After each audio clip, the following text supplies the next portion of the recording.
போறீங்க. இன்னைக்கு எங்க அப்பா அங்க ஹாஸ்பிட்டல்ல உயிருக்கு போற எங்க அப்பா பாப்போமா, எங்க குழந்தைங்களை பாப்போமா. தாளங்குளத்துல இருந்து எல்லா செட்டியாரும் வந்து எங்க உயிரை அவங்க காப்பா. இந்த கோரமண்டல் ஆலயம் வந்து நிரந்தரமா மூடுறதுக்கான தீர்வை வந்து அரசாங்கம் எடுக்கணும். இதை மட்டும்தான் நாங்க கேட்கிறோம். அரசாங்கத்துக்கும் மாவட்ட ஆட்சியருக்கும் அந்த அதிகாரம் இருக்கு. சுவாசிக்க முடியாம தான் உயிரை காப்பாத்தினா போறோன்றதுக்காக வீடு வாசலை விட்டு போட்டிருக்க துணி நைட்டு நேரத்தில் அப்படியே விட்டுட்டு ஆம்பளை பொம்பளை அடிச்சு குச்சின்னு உயிரை காப்பாத்தி ஓடணும். நிரந்தரமா எங்களுக்கு எந்த ஒரு பிரச்சனையும் இல்லாம இனிமேல் இந்த மாதிரி ஒரு பாதிப்பு ஏற்படாம தயவு செய்து இதுல இருந்து ஒரு விடுப்பு எங்களுக்கு வாங்கி கொடுக்கணும்னு நாங்க அரசாங்கத்தை வேண்டி கேட்டோம்.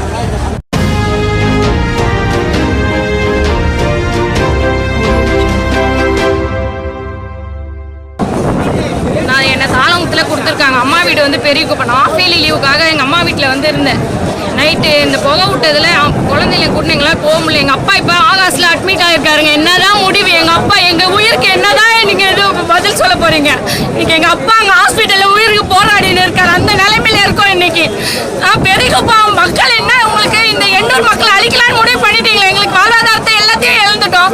என்னதான் பண்ணணும் இனிமேட்டு? நாங்கள் எங்கள் அப்பா அங்கே உயிருக்கு போராடிட்டு இருக்காரு. ஹாஸ்பிட்டல் அட்மிட் பண்ணிட்டு வந்திருக்கேன். இப்போ நான் என்னதான் எங்களுக்கு முடிவுன்றதே எங்களுக்கு இப்போ தெரிஞ்சாகணும். இந்த புகையினால நைட்டு குழந்தைங்களை கூட்டின்னு ஓட முடியலன்னா எங்களை காப்பாற்றுவோமா, எங்கள் அப்பாவை பார்ப்போமா, எங்கள் குழந்தைங்களை பார்ப்போமா. தாளங்குளத்துல இருந்து எல்லா செட்டியாரும் வந்து எங்கள் உயிரை அவங்க காப்பாற்றுறாங்க. அவங்க உயிரை பாதிப்பு வச்சுக்கின்னு எங்களை காப்பாற்ற அவங்க வந்தாங்க. நைட்டெல்லாம் அந்த குழந்தைய தூக்கிட்டு எர்ணாவூருக்கு அங்கேயும் எங்கேயும் நாங்கள் ஓடுறோம். எங்கள் அப்பா மைகாச்சு வந்துட்டு எங்கள் அப்பாவை எங்களால் தூக்கின்னு போகிறது கூட எங்களுக்கு சத்து இல்லைங்க. எங்களால் முடியல. எங்களுக்கே மைக்கு வர மாதிரி அந்த மாதிரி நிலைமையில நாங்கள் இருக்கோம். என்னதான் இதுக்கு ஒரு முடிவு தெரியல. ஒன்று கம்பெனியை மூடுங்க, இல்லைன்னா எங்களை அடியோட வலிச்சு எடுத்துருங்க. அவ்வளோதான். கம்பெனியை மூடுங்க, இல்லை எங்கள் பொதுமக்களே எல்லாரையும் எடுத்துருங்க. அவ்வளோதான். எங்களுக்கு தேவை இல்லைங்க. இந்த ஊரே தேவை. எங்களோட போனால் பரவாயில்ல. எங்களுக்கு அப்புறம் பிறக்கிற குழந்தை வளர்ற பிள்ளைங்க என்னங்க? என் பொண்ணுக்கு இன்னைக்கு நைட் எல்லாம் இருமலுங்க. நான் எங்கங்க போய் சொல்றது? எந்த டாக்டரை போய் பார்த்தா மட்டும் என்னப்பா கிளியர் பண்ணுவாங்க? இன்னைக்கு எங்க அப்பாவுக்கு நுரையீரலில் பாதிப்பு இருக்குன்றாங்க. என்னங்க இதுக்கு முடிவு? என்னதான் பண்ண போறாங்க இந்த கம்பெனி நிறுவனம்? சொல்லுங்க. ஒரு போன் பண்ணலங்க. பக்கத்துல இருக்கோம் எல்லாமே. இன்னைக்கு எங்க அப்பா ஊர் நிர்வாகி ஒரு போன் பண்ணியிருந்தா எல்லாரையும் நாங்க அலர்ட் பண்ணியிருப்போம்.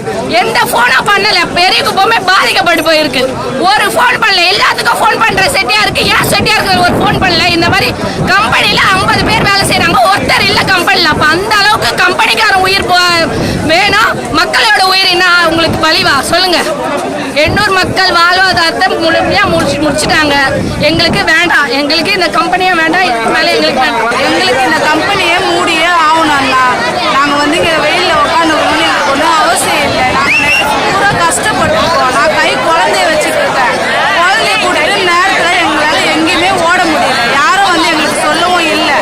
யாருமே இல்லாத நேரத்தில் வெளியே வந்து பார்த்தா அவ்வளோ ஒரு நெல்லி எங்களால் தாங்க முடியல. என்னாலே தாங்க முடியல. எனக்கு பிறந்த குழந்தையால எப்படி தாங்க முடியும்? எங்களால் அவ்வளோ பேர் பாதிக்க இந்த கம்பெனியால். இந்த கம்பெனி எங்களுக்கு வேண்டாம். இந்த கம்பெனியை நீங்கள் இழுத்து மூடியே ஆகணும். அதுக்கு முதல் நடவடிக்கை இங்கே எடுத்து ஆகணும். உட்காந்துக்கிறதுனால எங்களுக்கு எதுவுமே இதுவும் இல்லை. இது ஒரு ஜூஸ் கொடுக்குறாங்க, இந்த ஒரு பிஸ்கட் கொடுக்குறாங்க. இது எங்களுக்கு தேவையில்லை. நாங்கள் என்னதுக்கு வந்தோமோ அந்த காரியம் எங்களுக்கு கரெக்டாக நடக்கணும். இது எங்களுக்கு வேணும். இது எங்களோட முடிவு. இது எங்களுக்கு இந்த கம்பெனி வேண்டாம். இது இழுத்து மூடியாகும். இந்த பிரச்சனை இப்போ நேற்று இல்லை. எப்போவுமே எங்களுக்கு இந்த புகை வந்து எங்களை டார்ச்சர் பண்ண 5 மணி ஆனால் இந்த புகையை விட்டுறாங்க. வீட்டில் ஒரு தண்ணி சரியாக வராது. எங்களுக்கு அவ்வளோ பிரச்சனை இருக்குது. தண்ணிக்காக நாங்கள் எங்கெங்கேயும் போய் கஷ்டப்படணும். ஒரு துணி துவைக்க முடியாது. சாப்பாடு செய்ய தண்ணி இருக்காது. இந்த கம்பெனியால எங்களுக்கு அவ்வளோ ப்ராப்ளம் இருக்குது. இந்த கம்பெனியை எனக்கு இழுத்து மூடியே ஆகணும். எனக்கு இல்லை, எல்லாருக்குமே. என் பேர் ஆறுமுகம். இந்த நெட்டுக்குப்பம் கிராமத்தை சேர்ந்த மீனவன். இந்த பேரி கம்பெனி பார்த்தீங்கன்னா நேற்று நைட்டு ஒரு 12லேருந்து ஒரு அந்த அமோனியா கசு வெளியே வந்துச்சு. அதனால் கடல்லாம் வந்து வெள்ளை நிறமாகிடுச்சு. ஒன்று பார்த்தீங்கன்னா 1982 போபால் விஷவாயு எல்லாருக்குமே தெரியும். அந்த போபால் விஷவாயு வந்து நேற்று நைட்டு என் கண்முனே வந்து போச்சு. 1984 நடந்த மேட்ரு திரும்பவும் வந்து நடக்கிறதுக்கான வாய்ப்புகள் நிறைய இருந்துச்சு. இங்கே எண்ணூர் மட்டும் இது பாதிப்பு இல்லை. இந்த அமோனியா கசிவால் எண்ணூர்லேருந்து மொத்த சென்னை வரைக்கும், சென்னை ஈசிஆர் வரைக்கும் இந்த காற்றுனால பாதிப்பு ஏற்பட்டுது. ஆகவே தமிழக அரசு உடனடியாக இந்த கம்பெனியை இழுத்து சீல் வைக்குமாறு மீனவர்களின் சார்பாக கேட்டுக்கொள்கிறேன். எங்க உயிர் மேல உங்களுக்கு என்ன இருந்தாக்க அந்த கம்பெனிக்கு எடுத்து ஆகணும் வந்து, இல்லைன்னா அடுத்த வாட்டி நாங்க இங்க வரும்போது கிருஷ்ணாவுக்கு என்ன வருவோம் நாங்க இங்க. எங்களுக்கு நீங்க பதில் சொல்லி ஆகணும். அரசாங்கம் பதில் சொல்லணும், கம்பெனி பதில் சொல்லணும், எல்லாரும் பதில் சொல்லி ஆகணும். கிருஷ்ணாவுக்கு பொம்பளையா கிருஷ்ணாவுக்கு நிற்போம் அவங்க. இதுதான் எங்களோட முடிவு. பேர் அலி, எண்ணூரில் தான் இருக்கிறோம். நேற்று பார்த்தீங்கன்னா வந்து கேஸ் லீக் ஆகிடுச்சு, எல்லாருக்கும் தெரியும். அதனால் வந்து எண்ணூர் மக்கள் வந்து எல்லாருமே வந்து ரொம்ப ஒரு பதட்டத்துக்குள்ளாயிட்டு எல்லாருமே வந்து சேஃப்னா வீடு தான் சேஃபு, அந்த வீடே சேஃப் இல்லை, ஊரும் சேஃப் இல்லை, எல்லாருமே வெளியே போங்க அப்படின்னு சொல்லி இந்த மக்கள் அங்கே போங்க, குழந்தை கர்ப்பிணி வந்து வெளியே சுற்றிங்க. அதாவது வந்து இங்கே அடிப்படை தேவை என்ன இருக்குதுன்னு பார்த்தீங்கன்னா ஒரு ஹாஸ்பிட்டலே கிடையாது. இப்போ இங்கே இருக்கிறவங்களுக்கு கேஸ்லாம் லீக் ஆகிடுச்சு, ரொம்ப பாதிப்பட்டுச்சுன்னா எடுத்துகிட்டு ஸ்டான்லி ஓட முடியுமா? போடவில்லை. ஏதாவது ஆயிடுச்சுன்னா ஆகாஷ் ஹாஸ்பிட்டல் எல்லாம் அன்னாட காய்ச்சிங்க, செலவு அங்கே போனால் அங்கே பில்லு போடுவாங்க. கவர்மெண்ட் கொடுத்துக்குமா? இங்கே வந்து ஒரு ஹாஸ்பிட்டலே ஒரு ஸ்டாண்டர்டாக இல்லை. கவர்மெண்ட்டில் வச்சுருக்காங்க, கவர்மெண்ட் ஹாஸ்பிட்டல் மேலே எவ்வளோ பேர் போவாங்க? ஒரு ப்ராப்பரான ஹாஸ்பிட்டல் இல்லை. இப்போ எண்ணெய் லீக் ஆகிடுச்சு, எண்ணெயில் அவங்களுக்கும் பாதிப்பு, இப்போ இதுவும் பாதிப்பு. எத்தனை தான் சமாளிப்பாங்க மக்கள்ன்றது? அதாவது இங்கே வந்து நீடு என்ன இருக்குன்னா ஒரு ஹாஸ்பிட்டல் வேணும். கவர்மெண்ட்டுக்கு நாங்கள் வைக்கிற கோரிக்கை வந்து ஒரு பெட்டர் ஒரு ஹாஸ்பிட்டல். எல்லாம் கார்பரேட் கம்பெனிங்க எவ்வளோ இருக்குது, எவ்வளோ இபி இருக்குது, எவ்வளோ சாம்பல் இருக்குது, இது எல்லாத்துக்கும் பொறுப்பு அவங்க ஏற்றுட்டு ஒரு ஹாஸ்பிட்டல் ஒன்று பர்ஃபெக்டாக வைக்கணும். இந்த பிரச்சனை வராத மாதிரி கவர்மெண்ட் வந்து ஃபுல் ஹேண்டில் மெயின்டைன் பண்ணி. காலையில் 7 மணிலேருந்து போராட்டம் நடத்திட்டு இருக்கேன். போராட்டம் ஏன் நடத்துகிறோம்னு பார்த்தீங்கன்னா, நேற்று இரவு ஒரு 11:30 மணிக்கு மேலே இந்த கம்பெனியில் இருக்க அமோனியா வாயு வந்து கசிவு, கடலில் கசிவு ஏற்பட்டு காற்றுல பரவி பெரிய குப்பத்தில் உள்ள மக்கள் ஒரு 120 மக்களுக்கு மேலே மூச்சு திணறி நடக்க முடியாமல் இங்கேருந்து ஓட முயற்சி பண்ணி, அதாவது அந்த காற்றுலேருந்து அந்த வாயுலேருந்து தப்பிக்க முயற்சி பண்ணி ஓடினவங்க ஓட முடியாமல் மயக்கடித்து நடு ரோட்டில் விழுந்து எல்லாரையும் ஹாஸ்பிட்டலில் சேர்த்துக்காங்க. இது தற்போதைய நிலவரம். இன்றைக்கி இது லேசானது தான், ஆனாலும் லேஸ்பட்டது கிடையாது. இங்கே பார்த்தீங்கன்னா கடலில் கசிவு ஏற்பட்டு கடல் நிறம் மாறி போச்சு. இருக்க ஒட்டுமொத்த மீன்களும் இங்கே செத்து ஒதுங்கி போச்சு. எங்களுக்கு உயிர் வாழ ஆசை. நாங்கள் பல கோடி வருஷமாக, பல ஆண்டு வருஷமாக இங்கே வாழ்ந்துட்டு இருக்கோம். எங்களுக்கு இந்த இடத்துல சுகாதாரமான ஒரு சூழ்நிலை வேணும், பாதுகாப்பான ஒரு சூழ்நிலை வேணும். இந்த ஆலை இயங்கிட்டு இருக்கிறதுனால எங்களுக்கு அச்சுறுத்தலாகவும் பயமாகவும் இருக்குது. ரொம்ப முக்கியமான விஷயம் என்னென்னு பார்த்தீங்கன்னா, இங்கே இருக்க குழந்தைங்களுக்கெல்லாம் இப்போ இருக்க பிறந்த குழந்தைங்கள்லாம் வீசிங் ப்ராப்ளம் இருக்குது. அது மட்டும் இல்லாமல் கேன்சர் இது போன்ற நோயெல்லாம் உருவாகிட்டுருக்கு. எவ்வளோ விரைவாக இந்த ஆலையை வந்து மூடுறாங்களோ அவ்வளோ விரைவாக எங்கள் மக்களுக்கு வாழ்வாதாரமும் வருங்கால சந்ததிக்கு வாழ்க்கையும் கிடைக்கும். இதை வந்து கூடிய சீக்கிரத்தில் அரசாங்கம் கவனித்து நல்ல ஒரு முடிவு சொன்னாங்கன்னா எங்களுக்கு நல்லாயிருக்கும். அரசாங்கத்துக்கு கோடான கோடி நன்றி. அதுக்கு ஒரு என்ன வேலை கொடுக்கும்போது தற்காலிகம் சொல்கிறீங்க, அப்போ தான் மக்களோட வாழ்க்கையில் விளையாடுறீங்களே தவிர இப்போ ஒரு மக்கள் சாக கிடைக்கிறாங்க. இந்த நேரத்தில் கூட அந்த தற்காலிகன்ற வார்த்தையை நீங்கள் பயன்படுத்துறீங்க. எப்போ நிரந்தரமான ஒரு தீர்வு கொடுப்பீங்க? ஒரு மாவட்ட ஆட்சியருக்கு தற்காலிகன்ற ஒரு ஆர்டர் கொடுக்க தெரிஞ்ச உங்களுக்கு நிரந்தரம் என்ற ஒரு தீர்வு கொடுக்க தெரியாதா? கொடுக்க முடியும், அது ஏன் பயன்படுத்த மாட்டீங்க? இன்னமும் ஏன் மக்களோட வாழ்வை நீங்கள் ரொம்ப சோதிச்சு பார்க்குறீங்க? இது வந்து ரொம்ப தவறு. இது நாங்கள் மட்டும் இறக்க போகிறது கிடையாது, இந்த ஒட்டுமொத்த திருவொற்றியூர் அது எண்ணூர் கிராமம் மட்டும் கிடையாது. இந்த புகையினால ஒட்டுமொத்த சென்னையும் அழிய போகுது. நீங்களும் சேர்ந்து தான், உங்களுக்காகவும் தான் சேர்ந்து நாங்கள் இந்த குரல் கொடுக்குறோம். தயவு செய்து இந்த தொழிற்சாலையை மூடிடுங்க. மூடிட்டு எங்களுக்கு நிரந்தரன்ற தீர்வு கிடைக்கிற வரைக்கும் நாங்கள் யாருமே இங்கேருந்து நகர போகிறது கிடையாது. பேர் பார்சாது, நாங்கள் எண்ணூர் பகுதி சார்ந்தவங்க. நேற்று இரவு 11 மணி அளவு இந்த கோரமண்டல் உரம் தயாரிக்கக்கூடிய தொழிற்சாலையிலிருந்து அமோனியா விஷவாயு வந்து கடல் கரை ஓரத்திலேயே லீக் ஆகி பைப்பு வெடித்து அங்கே இருக்கக்கூடிய அந்த கடல் தண்ணி ஃபுல்லாகவே சாம்பல் நிறமாக மாறி பழுத்து போய் அங்கே இருக்கக்கூடிய மீன் நண்டு இறெல்லாம் வந்து வெடித்து சிதறி, அதே மாதிரி இங்கே பக்கத்தில் வசிக்கக்கூடிய பெரிய குப்பை சின்ன குப்பை மீனவ மக்கள் என்னடா சத்தமாக இருக்குன்னு சொல்லிட்டு வந்து பார்த்து ரோட்டுக்கு வரும்போதே மயங்கி எல்லாம் கீழே விழுகிறாங்க. மயங்கி விழுந்து ரத்த வாந்தி உட்பட எல்லாமே எடுத்திருக்காங்க. சுவாசிக்க முடியாமல் தான் உயிரை காப்பாற்றினா போகிறோன்றதுக்காக வீடு வாசலை விட்டு போட்டிருக்க துணி நைட்டு நேரத்தில் அப்படியே விட்டுட்டு ஆம்பளை பொம்பளைலாம் அடிச்சு பிடிச்சின்னு உயிரை காப்பாற்றி ஓடணும். இதோட சம்பவம் என்ன குறிக்கிறா, போபால் விஷவாயை பற்றி நம்ம சில பேருக்கு தெரியாது. இந்த போபால் விஷவாயில் 24,000 பேர் அப்படியே ஓட ஓட ஓட ஓட செத்து விழுந்தான். அது படத்தில் தான் பார்த்தோம். கிட்டத்தட்ட இன்னமும் அந்த பூமியில் பிறக்கக்கூடிய குழந்தைங்க பல நோய் வாய்ப்பட்டு பல பிரச்சனையில் பிறந்துட்டு தான் இருக்குது அந்த மண்ணில்.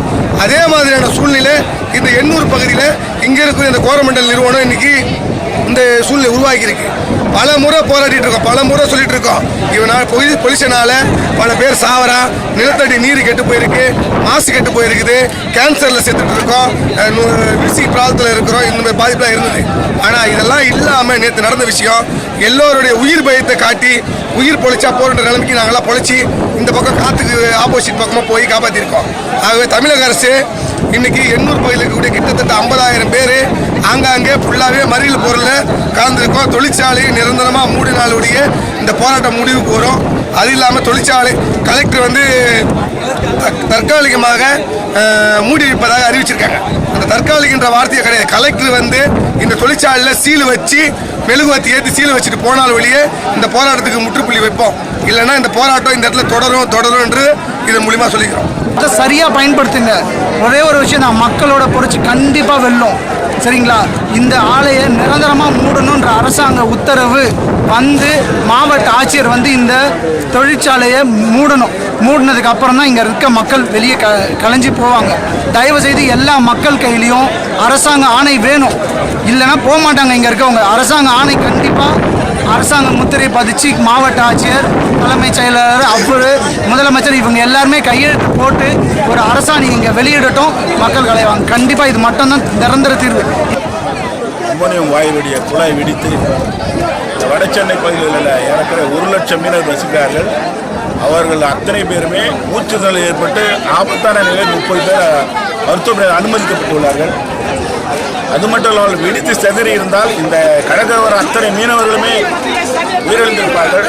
ஆகவே இந்த சுற்றுச்சூழலை அமைதியை கெடுக்கும் இந்த கொரமண்டலுடைய கம்பெனி கடல் வழியாக வரும் குழாயை ரத்துப்படுத்தி இந்த கம்பெனி நிரந்தரமாக மூட வேண்டும். அதற்கு தமிழக அரசு உடனே நடவடிக்கை எடுக்க வேண்டும். அப்படி கூட நடவடிக்கை எடுக்கவில்லை என்றால் ஒட்டுமொத்த தமிழக மீனவர்கள் அனைவரும் ஒன்று சேர்ந்து இந்த கம்பெனியை மூடுவதற்கு மிகப்பெரிய லெவலில் போராட்டம் பண்ணுவோம் என்பதை எச்சரிக்கை கடமைப்பட்டு ஒரு மீனவனாக விஷவாயு கசிவுனால நாங்கள் மீனவ கிராமத்தில் இருக்கிற எல்லாருமே பாதிக்கப்பட்டிருக்கோம். அந்த கம்பெனியை சுற்றி இருக்கிற எல்லா மீனவ கிராமத்துக்கும் ரொம்ப பெரிய பாதிப்பு இருக்குது. இதனால நாங்கள் வந்து இப்போதைக்கு அரசாங்கம் வந்து எங்களுக்கு தற்காலிகமாக கொடுத்துருக்கிற முடிவை வந்து நீட்டிப்பு பண்ணி நிரந்தரமாக எங்களுக்கு எந்த ஒரு பிரச்சனையும் இல்லாமல் இனிமேல் இந்த மாதிரி ஒரு பாதிப்பு ஏற்படாமல் தயவு செய்து இதுலேருந்து ஒரு விடுப்பு எங்களுக்கு வாங்கி கொடுக்கணும்னு நாங்கள் அரசாங்கத்தை வேண்டி கேட்டோம். மீனவ கிராமன்றது ரொம்ப அந்த கடலுக்கு போய் மீன் பிடிச்சிட்டு வருதுன்றது டெய்லி ஒரு பெரிய போராட்டத்தில் தான் நாங்கள் வந்து போயிட்டு வாழ்ந்துக்கிட்டு இருக்கிறோம். இதில் இடையில ஒவ்வொரு பெரிய பெரிய பிரச்சனையும் வரும்போது அதுலேருந்து மீண்டு வர்றதுக்கு எவ்வளோ கஷ்டன்றது எங்களால் சொல்லி அதுக்கு புரிய வைக்க முடியல. எங்களோட இருந்து வாழ்ந்து பார்த்தீங்கன்னா அந்த கஷ்டம் தெரியும். அதனால் இதுக்கு மேலே எந்த ஒரு பிரச்சனையும் வராமல் எங்களை பாதுகாக்க வேண்டியது இந்த அரசாங்கத்தோட கடமை.